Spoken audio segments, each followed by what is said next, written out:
This is Optimal Finance Daily, episode 2148, The Triumph of Logos by Nick Maggiulli of $dollarsandData.com. And I'm your host and personal finance enthusiast, Diana Merriam. I have a new author being featured today, Nick Maggiulli. I'll share more about him right after the reading. So for now, let's get right to it and start optimizing your life.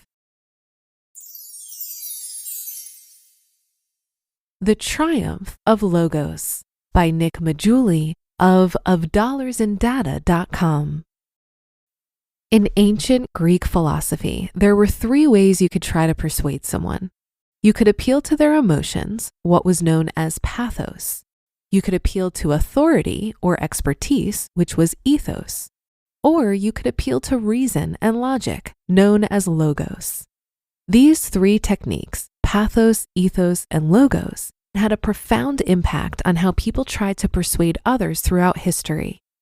In the martial arts community, pathos, ethos, and logos were all employed at different points in time when trying to persuade outsiders as to which fighting style was most effective.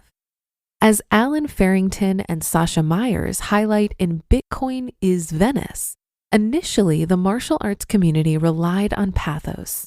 Starting in the 1960s, Hollywood movies showcased dramatized fight scenes to play on audiences' emotions and convince them that one way of fighting was better than another.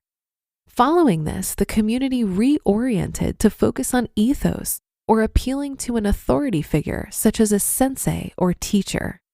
It wasn't about what techniques were the best, it was about respecting tradition and listening to the masters.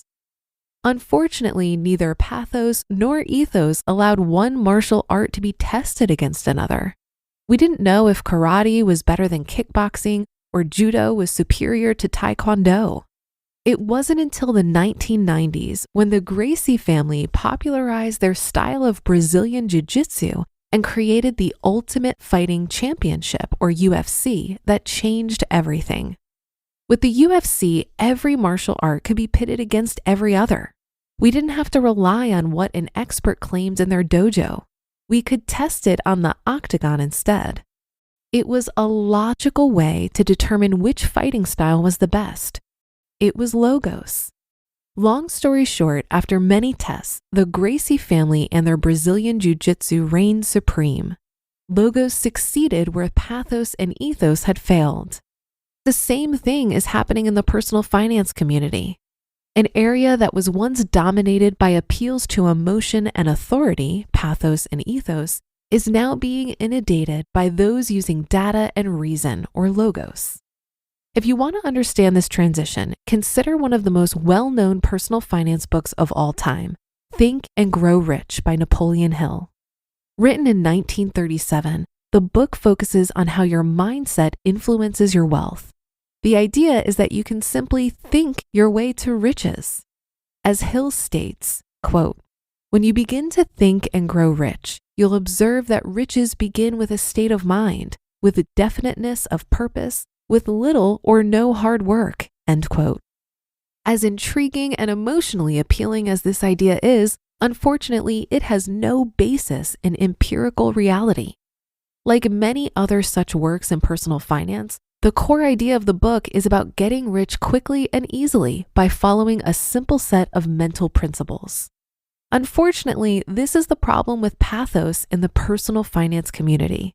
It sounds enticing and makes you feel good, but its advice is typically hollow and untestable.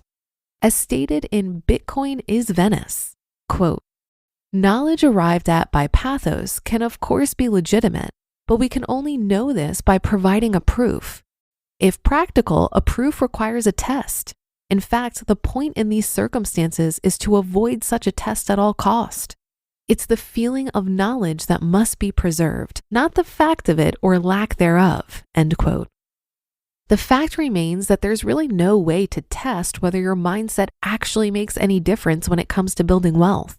Of course, I'm not arguing that mindset is irrelevant in building wealth, only that it can't be tested and therefore is unfalsifiable. It's religion, not science. To test whether a particular mindset is useful for building wealth, we would need to do a randomized controlled trial where one group of people followed one mindset and another group followed a different mindset. And then we would have to compare how those two groups of people built wealth over time. Unfortunately, this isn't possible. We can't control a person's mindset with a pill or a machine. And even if we could, the ethics of doing so are another story altogether. But we can disprove this mindset idea by simply inverting it. Oh, you're poor? It's because you aren't thinking the right thoughts. I can't even type these words without laughing. Did the Dogecoin millionaires think themselves into wealth? What about all those lottery winners? Maybe Warren Buffett's children have had the right mindset their entire lives. The absurdity of mindset for wealth building is revealed in its extremes. Of course, many people have found Hill's work useful. I won't deny this. But there are lots of ideas that are useful to people even if they aren't necessarily true. Historically, many of the arguments in personal finance have been made in this way. Appeal to emotion or authority. Don't prove what's true, just state what you believe to be true. Now compare this line of thinking to what was put forth in The Millionaire Next Door, a personal finance book that relies heavily on empirical data and research. Before this book, people believed that the rich were living it up with sports cars, mega mansions, and a daily dose of caviar. The image of the rich came from what we saw in the media and from what other famous rich people told us, that is, experts. It was pathos and ethos once again. And while these depictions were true for some rich people, The Millionaire Next Door demonstrated that this characterization was false for most rich people. This book taught us that most millionaires don't have huge houses, fancy cars, nor a caviar addiction. With one fell swoop, an entire sector within the personal finance industry came undone. Logos hung ethos and pathos out to dry. And thanks to modern information and computing systems, these kinds of revelations will only accelerate in the future. Old, flawed ways of thinking will be pushed out by new data and evidence.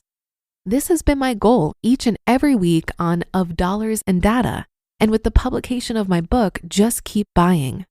I've tried to demonstrate that a lot of what we've been told by personal finance experts and their emotional appeals are false. Whether we're discussing cutting spending versus raising income, buying the dip, or maxing out your 401k, many of our beloved personal finance beliefs are simply not true. One of the reasons we know all this is because we can test these beliefs in a way that we couldn't 20 years ago. We have better data and faster computers now, so we can simulate things more easily today than in the past. As a result, evidence-based investing has taken off and shows no signs of slowing down. Whether we're trying to understand people's personal finances or the complexity of their portfolios, Logos has taken control of the ship. Pathos and ethos need not apply. This doesn't mean that pathos and ethos aren't useful. In fact, I find both of these rhetorical techniques quite effective depending on the circumstances. For example, if you want to sell a digital watch, you don't brag about its technical features, logos. You demonstrate how it could save your life, pathos. But when it comes to your money, I find data and evidence more convincing than belief and conjecture. Of course, not everyone will be convinced by logic, and that's fine, because I don't need to convince everyone. I just need to convince those who are open to hearing more. Thankfully, it's been working. You just listened to the post titled The Triumph of Logos by Nick Maggiulli of ofdollarsandData.com. Thank you to Nick. He created Of Dollars and Data and is the Chief Operating Officer at Ritholtz Wealth Management. He started Of Dollars and Data as a New Year's resolution while he was living in Boston at the beginning of 2017. At the time, he had a great job in litigation counseling, but his heart was really in personal finance and investing. So he made a promise to himself that he would publish one blog post a week until he figured out what to do with his career. Over the course of his first year writing online, a whole new world opened up to him. He quickly found himself meeting some of the most incredible people in the financial industry, both on Twitter and in person. Through this process, he landed a role at Ritholtz Wealth Management, and in April 2018, he moved to New York City and hasn't looked back. For more great content from him, check out his website of dollarsandData.com. I appreciated that Nick pointed out here that some of what we believe about personal finance simply isn't true. But I think it can be refreshing to come to these realizations because having a more accurate understanding can help us demystify what we should be doing with our money. For example, I used to think building wealth was dependent on a high income and being super savvy about investing. I now understand that the gap between my income and expenses is where my wealth is built. So now growing the gap, protecting the gap, and thoughtfully deploying the gap takes up more brain space for me versus just increasing my income alone. In the past, I grossly underestimated that time in the market is the single most important factor when it comes to investing. I used to think I was going to start investing when I was making more money.